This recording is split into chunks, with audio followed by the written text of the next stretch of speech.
Assalamualaikum warahmatullahi wabarakatuh dan selamat sejahtera. Kita bertemu lagi dalam kelas Cikgu Ridwan pada hari ini. So, Alhamdulillah pada hari ini kita akan masuk pada tajuk yang terakhir dalam bab 6, iaitu cahaya dan optik fizik KSSM tingkatan 4, berhubung dan berkaitan dengan pembentukan imej oleh cermin sfera. So di akhir proses pembelajaran ini, cikgu harapkan yang pertama murid-murid boleh mencirikan imej dan juga kedudukan imej untuk dua kanta utama lah, untuk dua cermin utama, iaitu cermin cekung yang kamu nampak ni, cermin cekung dan juga cermin cembung yang sebelum ni pun kamu dah tahulah bagaimanakah rupa bentuk cermin cekung dan juga cermin cembung. Sebelum ni kamu jumpa dalam kanta lah. Dan yang kedua, murid-murid boleh menerangkan berkaitan dengan aplikasi cermin cekung dan juga cermin cembung dalam kehidupan kita pada hari ini. Jadi kita teruskan kelas kita dengan slide yang berikutnya. Jadi inilah rupa bentuk yang kita lihat pada hari ini berkaitan dengan cermin cekung lah, cermin cekung dan juga cermin cembung. Okey, kalau kamu lihat betul-betul di sini sama saja. Cuma nanti bagaimana kita katakan dia sebagai cermin cekung dan bagaimana kita katakan ianya sebagai cermin cembung. So kita lihat untuk membezakan antara dua ni, cermin cekung dan juga cermin cembung ini. So kita akan lihat pada gambar Raja Sinar lah. Pada gambar Raja Sinar ini, di mana dalam gambar Raja Sinar ini akan membantu pelajar membezakan antara cermin cekung dan juga cermin cembung.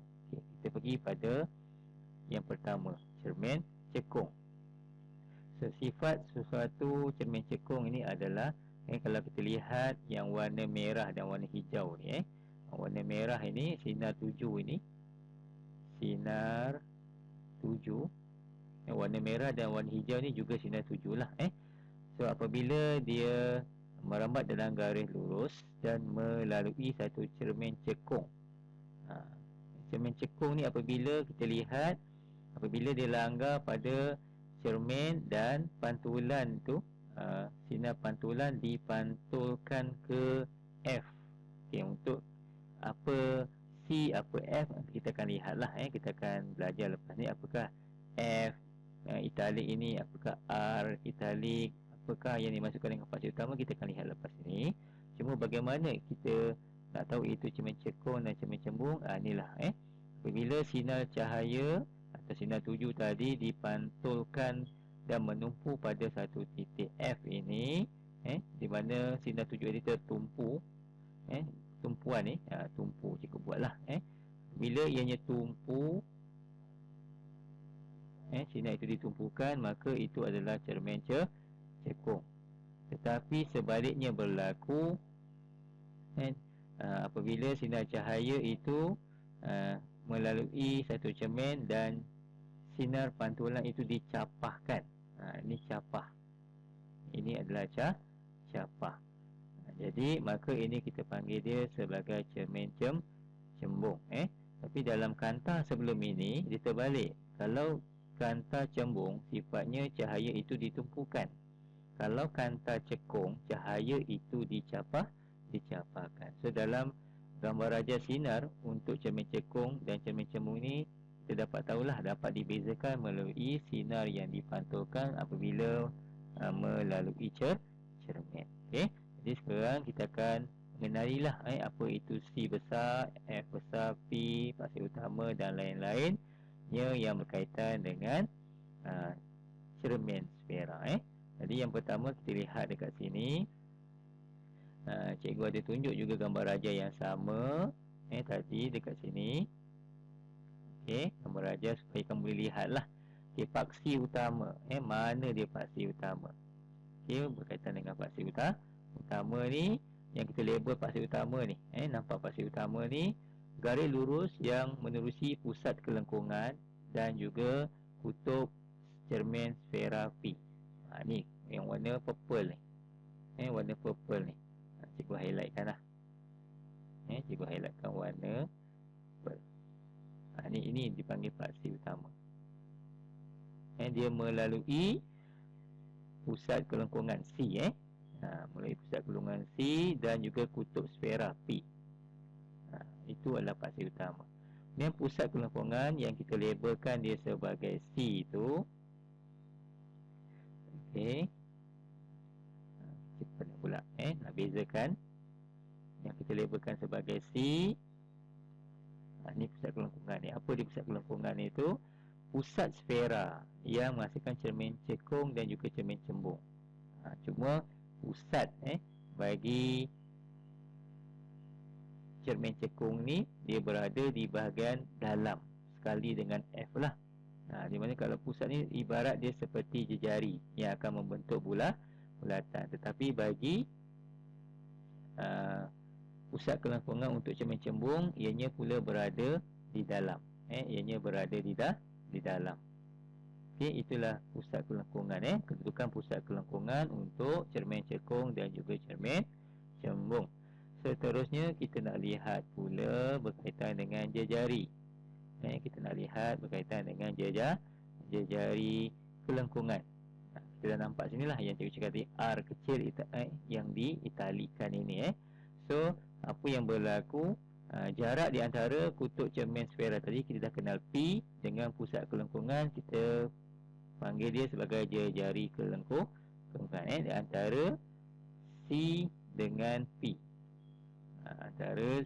Jarak antara C dengan P ni, antara C dengan P ni kita panggil dia jejari kelengkungan.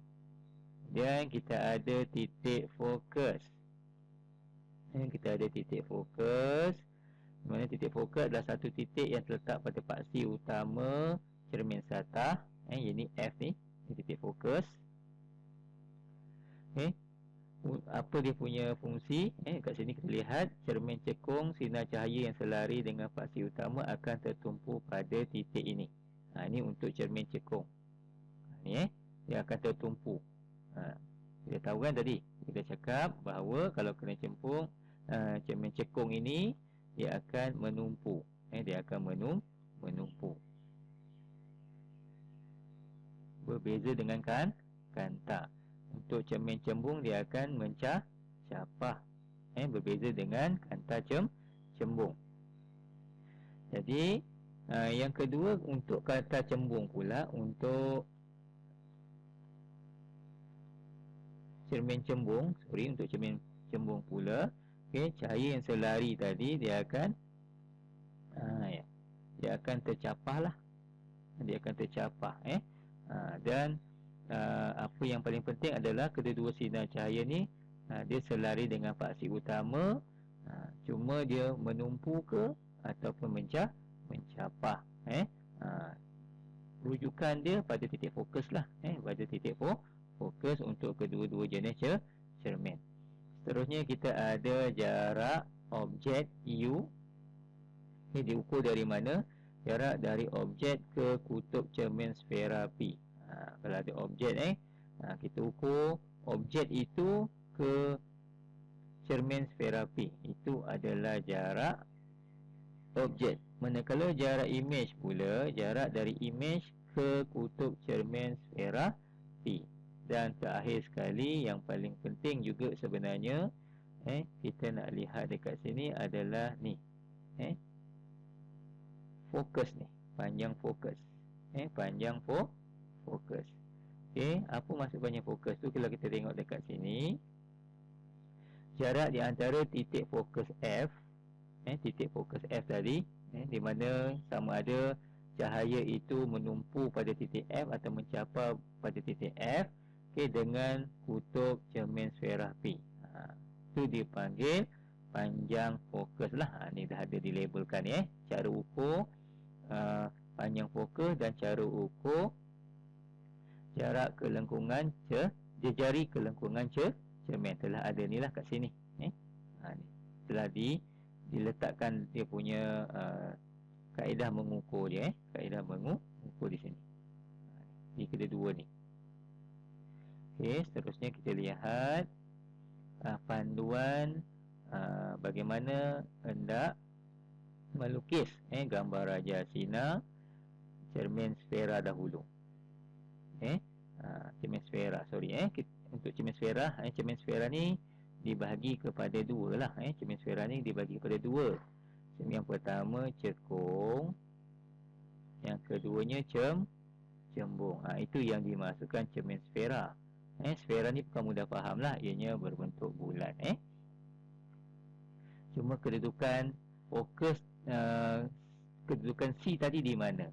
Kalau C ni bahagian dalam yang membentuk bulatan, maka kita panggil kata cekung lah. Kalau ianya di bahagian ni, kat dalam ni yang bentuk bulatan, di mana cahaya yang cikgu cakap ni rujukannya adalah mencapai ataupun menumpu. Kalau dia menumpu itu kata cekung, kalau dia mencapai kalau dia menumpu itu cermin cekung, kalau dia mencapai itu cermin cembung. Berbeza, sekali lagi cikgu ingat, ianya berbeza dengan kanta. Berbeza dengan kanta yang kita lihat ni adalah cermin.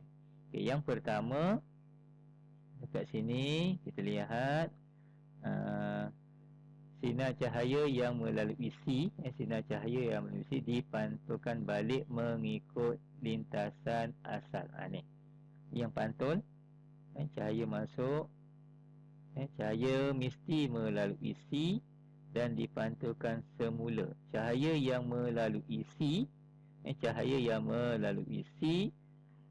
untukkan cermin cekung dipantulkan semula.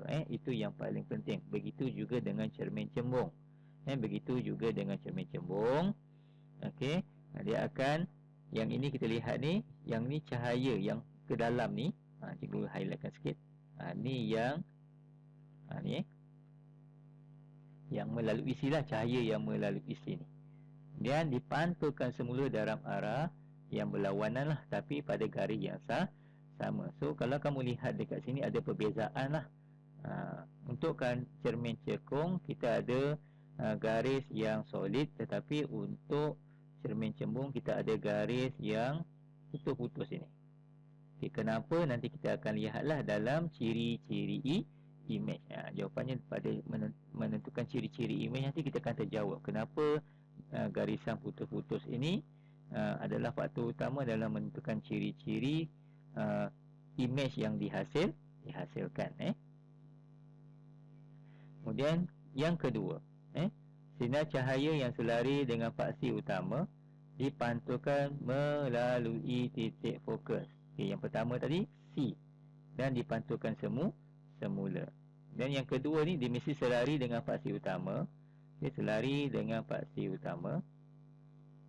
Ini selari dengan faksi utama. Kalau cermin cekung dia menumpu, so bila dia menumpu dia mesti melalui F lah. Kalau cermin cembung dia mencapai, sebenarnya dia F juga ni berdasarkan F dia dipantulkan keluar. Tapi rujukannya mesti juga pada F. Inilah perbezaan antara cermin cekung dan juga cermin cembung. Yang ketiga, sinar cahaya yang melalui F.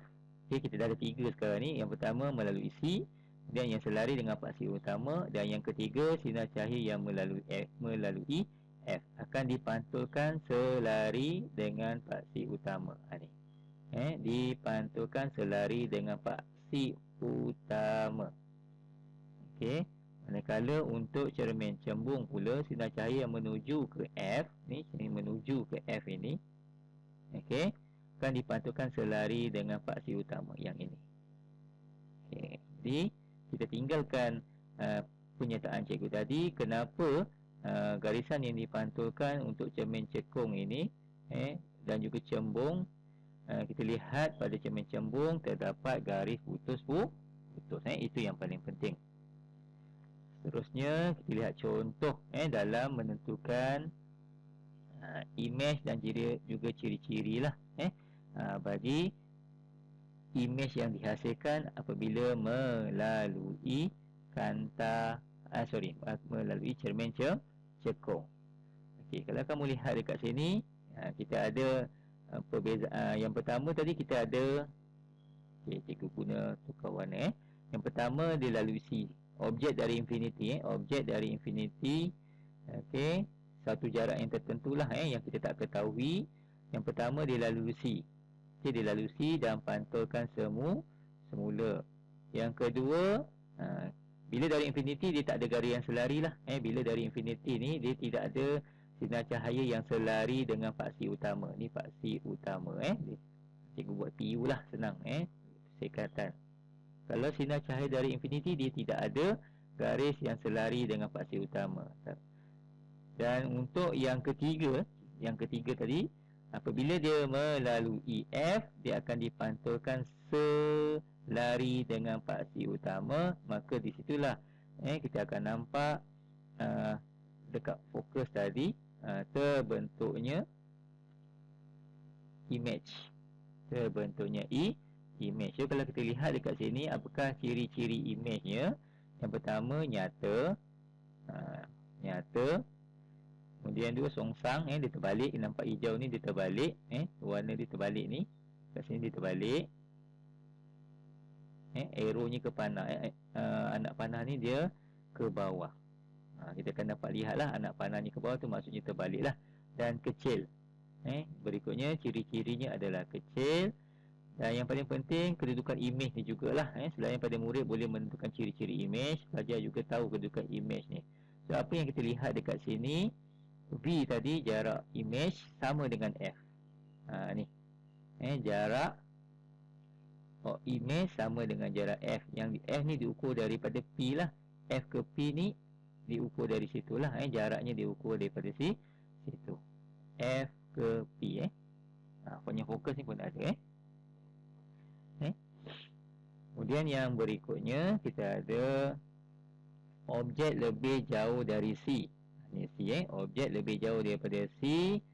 Okey, yang di mana U, di mana U ni jarak objek lebih besar daripada 2F. Lebih besar daripada 2F.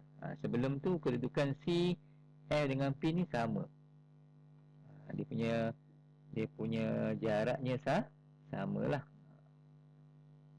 Tapi apabila jarak objek lebih besar daripada 2F, ni kita dah tahu tadi, F kat sini, F diukur daripada sini.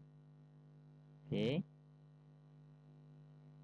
So lebih besar daripada 2F, yang betul lah.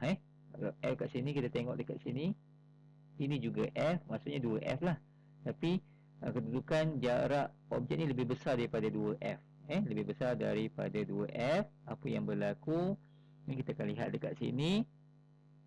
Dengan kita akan nampak dekat sini dia punya hasil image yang terbentuk. Kita akan tengok sama seperti objek dari infinity. Yang pertama adalah songsang, yang paling mudah kita nampak. Kemudian nyata. Dan yang ketiga diperkecilkan. Sama tak kalau kamu lihat? Ya, sama, nyata, songsang dan juga diperkecilkan. Cuma walaupun ciri-ciri imejnya sama, cuma kedudukan objek yang berbeza. So di sini apa yang berlaku adalah kita akan nampak dekat sini jarak ni, jarak imej di antara F dan juga 2F. So dia berada di tengah-tengah. Dia berada di tengah-tengah. Dan kita lihat dekat sini, image terbentuk di hadapan cermin. Yang paling penting, apabila dia terbentuk di hadapan cermin, maka dia akan menghasilkan ni tadi, ciri-ciri imejnya nyata. Ciri-ciri imejnya nyata. Yang penting dia terbentuk di hadapan cermin, dia akan memberikan imej yang nyata. So untuk objek pada C, untuk objek pada C, kemudian syaratnya dekat sini U sama dengan 2F. U adalah jarak objek. Ni kat sini kita nampak dekat sini sama dengan 2F. Kita dah faham tadi, cikgu dah tunjuk kat mana dia ukur F. So sini F yang pertama, sini F yang kedua. So sebab tu jadi 2F lah. Okey, lihat pada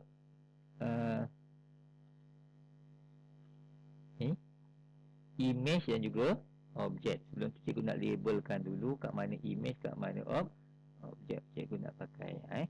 Yang ini image, yang ini image, yang ini objek lah. Ni objek, ada di label ni. O ni sebagai objek lah. O ni sebagai objek, dan ini sebagai image. Ni tak ada. Ada I. O dengan I itulah beza dia. O tu objek, I tu image. Di dalam kes ini pula, yang paling penting 3 kaedah melukis garis sinar tu yang paling penting lah. Yang pertama, apabila dia yang untuk U sama dengan 2F, dia tak lalu C lah. So tak berlaku. Tak berlaku sinar yang cahaya melalui C untuk objek U sama dengan 2F. Untuk objek U lebih besar daripada 2F, dia akan melalui, kat sini kalau kamu nampak, yang pertama tadi kita ada, yang kedua kita ada nampak kat sini lah, selari dengan paksi utama dan dipantulkan ke F. Yang kedua, kalau dipantulkan ke F, dia akan selari dekat paksi utama. Ni ada ciri untuk yang pertama, yang kedua dan yang ketiga. Itu yang paling penting, kaedah melukis gambar rajah sinar. Yang kat sini selari dan pantulkan ke F. Yang kedua, apabila lalu F, dia mesti selari dengan paksi utama. So apa yang kamu nampak saiz dia, yang pertama adalah sebab dia terbentuk di hadapan cermin, kita akan ada dekat sini samalah nyata. Nyata. Kemudian songsang. Songsang. Kemudian sama saiz. Kenapa sama saiz ni? Sama saiz kamu nampak jelas dekat sini, ianya adalah sama saiz. Okey. Kemudian kita lihat gambar rajah seterusnya, masih lagi untuk cermin cekung. Masih lagi untuk cermin cekung dalam menentukan kedudukan image dan juga ciri-cirinya. Okey, kita ada syarat jarak objek di antara F dengan 2F. Okey. Sini F, sini F, 2F lah. Dan sini juga F. So kedudukan U ni cikgu labelkan image ni di antara F dan 2F. So apa yang berlaku, ciri-cirinya kalau kamu tengok bandingkan objek dengan image, masih lagi songsang. Masih lagi songsang. Tapi dia berada di depan cermin, maka ianya nyata. Itu syarat kenapa nyata mesti wujud di hadapan cermin. Dan paling ketara kalau kamu tengok dekat sini adalah antara objek dengan image ni, kita akan nampak ianya dibesarkan. Dibesarkan. Berikutnya U sama dengan F. Nampak ni F. U sama dengan F ni. Ini adalah F. Sekali lagi kita tunjuk. Banyak fokus. Bila dia sama, apa kita nampak dekat sini, menggunakan panduan melukis gambar rajah sinar, satu garis yang selari akan dipantulkan ke F, dan yang melalui C ni akan pantulkan semula lah. So kita akan nampak dekat sini garis putus-putus. Kita ada garis-garis putus ni yang menyebabkan ianya wujud image maya, sebab ada garis putus-putus. Dan yang paling penting, wujud image-nya di infinity dan di belakang cermin untuk menyokong kepada kenapa ianya adalah maya. Untuk ciri-ciri yang berikutnya adalah kita nampak dekat sini tegak. Tegak maksudnya dia tidak songsang dan diperbesarkan lah. Diperbesarkan maksudnya image lebih besar daripada objek. Dan yang terakhir untuk cermin cekung ini, U lebih kecil daripada F, dia berada di dalam, berada di bahagian dalam. Kita unjurkan dengan panduan gambar rajah sinar tadi, selari pantul ke F, ikut juga sama untuk yang melalui C, dia akan ke dalam lah. Jadi kita akan sekali lagi kita akan nampak putus-putus. Putus-putus ni menyebabkan ianya maya dan ianya terbentuk di belakang cermin. Ciri-ciri lain adalah tegak dan juga diperbesarkan. Jadi kamu kena lukis ni. Nak bagus, kita gunakan kertas grid lah ataupun kertas graf. InsyaAllah kamu akan dapat lukis dengan baik. Seterusnya kita lihat pula pada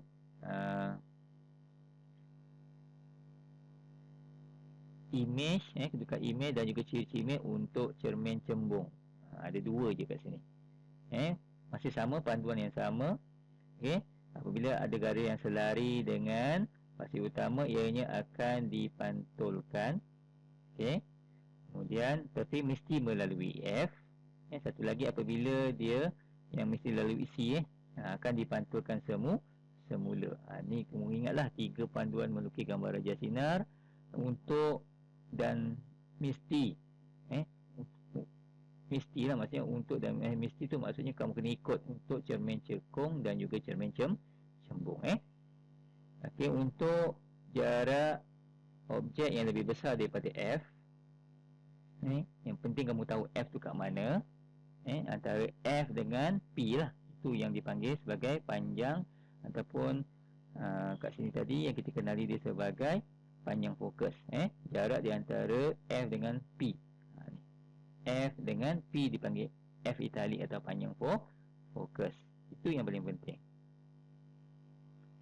Jadi kita akan dapati, kita lihat dekat sini masih lagi terdapat putus-putus.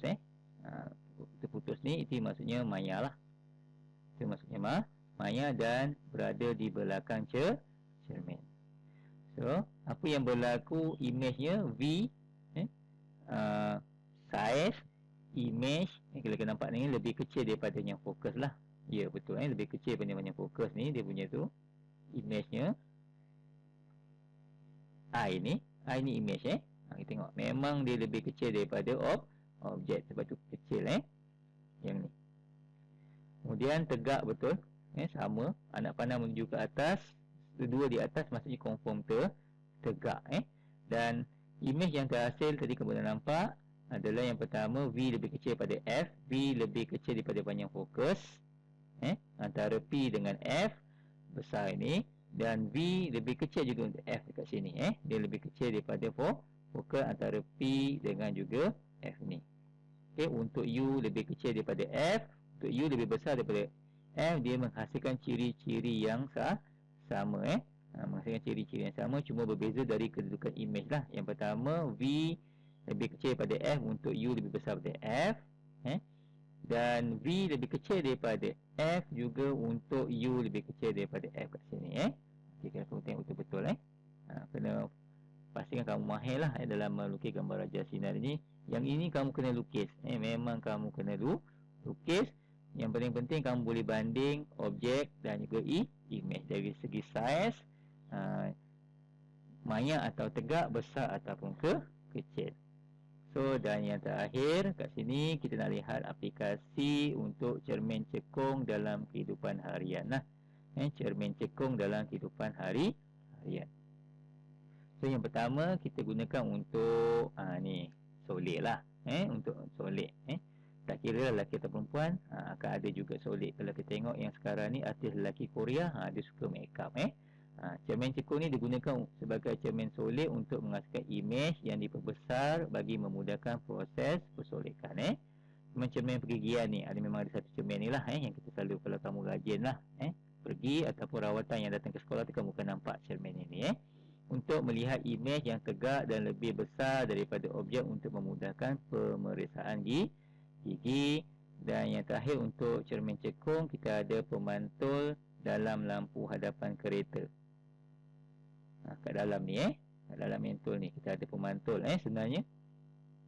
So, cermin ni berbentuk parabola cekung, digunakan sebagai pemantul dalam lampu hadapan untuk mengekalkan keamatan cahaya pada jarak yang jauh, terutamanya semasa memandu kereta pada waktu malam. Yang paling penting adalah keamatan cahaya ni, maksudnya terang lah, lebih terang untuk mengekalkan keterangan cahaya itu. Dan terakhir, untuk cermin cembung pula, kita ada aplikasi yang pertama adalah cermin keselamatan dekat sini. Kamu akan lihat di selekor-selekor tajam ataupun di depan bank, di mana fungsinya adalah, kita lihat dekat sini, untuk di selekor tajam untuk meluaskan medan penglihatan pemandu lah. Ni dalam kedai pun ada, depan bank pun ada. Juga sebagai cermin keselamatan, dipasang untuk sebagai pengawasan. Sekarang ni kita ada CCTV lah, tapi juga berfungsi sebagai pengawasan. Dan kita ada cermin pandang belakang kenderaan, untuk memudahkan pembantu melihat objek daripada belakang kereta lah.